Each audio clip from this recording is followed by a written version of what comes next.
nag-anunsyo po ng free toll access sa Metro Pacific Tollways Corporation sa Luzon Expressway sa bisperas po ng Pasko at Bagong Taon.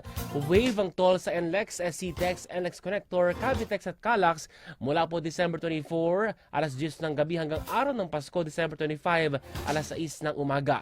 Pati po sa bisperas ng Bagong Taon, December 31 hanggang alas 10 ng gabi hanggang January 1, alas 6 ng umaga. Bukod naman po sa full manpower deployment na abot sa 1,500 personnel, libre rin ang towing services, barrier up operations at magkakaroon ng counterflow measures. Samantala, magiging libre na rin sa bisperas ng Pasko at Bagong Taon ang mga San Miguel Corporation o SMC operated expressway gaya po ng Star Tollway, Skyway, NAIAX, South Luzon Expressway, Tarlac, Pangasinan, La Union Expressway simula December 24, 10 p.m. ng bisperas ng Pasko hanggang Pasko, December 25, 6 a.m. Pati rin po yan sa December 31 at January 1.